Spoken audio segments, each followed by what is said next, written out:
Dr. Zitbags Transylvanian Pet Shop was not a normal kids TV show, and it didn't want to be. First airing in 1994, this short-lived series leaned hard into gross humour, spooky monsters, and the kind of jokes that made parents sigh while kids laugh loudly.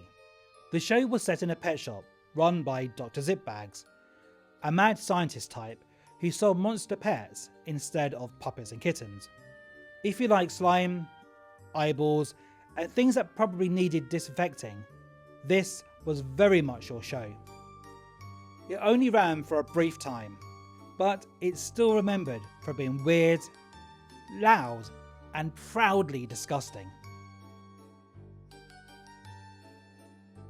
Dr. Zitbags was as gross as his name. Dr. Zitbags was exactly what you expected from a character with that name. Messy, unpleasant, and way too excited about gross things. He was part scientist, part salesman, and fully unhinged. He loved his monster pets, but didn't seem too concerned about safety, hygiene, or basic human comfort. Zitbags wasn't scary. He was more like a walking health hazard. His over-the-top personality drove the show and set the tone straight away. This was not going to be subtle. Monster pets instead of cute animals. The pet shop didn't sell hamsters or goldfish. Instead, it was full of bats, blobs, gremlins, and creatures that probably bit. Each monster had its own strange behaviour and bad habits, which often caused chaos. The fun came from treating the monsters like normal pets, even though they were clearly terrible ideas. Feeding time alone looked like a lawsuit waiting to happen. Very much a product of the 1990s. This show screamed 1990s kids TV. Gross out humour was popular, and Dr. Zitbag fit right in alongside slime, glue, and bad manners. Everything was loud, fast, and exaggerated. If a joke could be made grosser, it was. Watching it now feels like stepping into a time when TV executives thought kids wanted nothing more than monsters and mucus. And honestly, they weren't entirely wrong. Short episodes, maximum chaos. Episodes were short and packed with action. There wasn't much plot beyond something goes wrong, but something always went wrong. Monsters escaped, experiments failed, and Dr. Zitbag usually made things worse.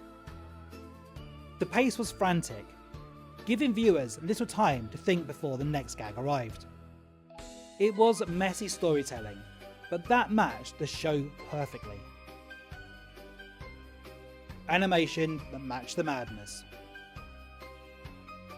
The animation style was rough, expressive, and exaggerated. Characters stretched, squashed, and pulled faces constantly. It wasn't pretty, but it didn't need to be. The ugly style actually helped sell the gross jokes. Everything looked a bit sticky, which feels intentional and slightly unsettling.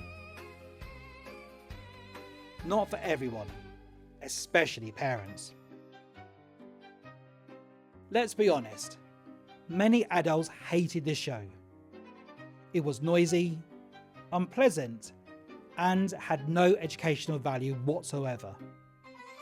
But kids loved it for exactly those reasons. It felt rebellious, like watching something you were maybe not supposed to.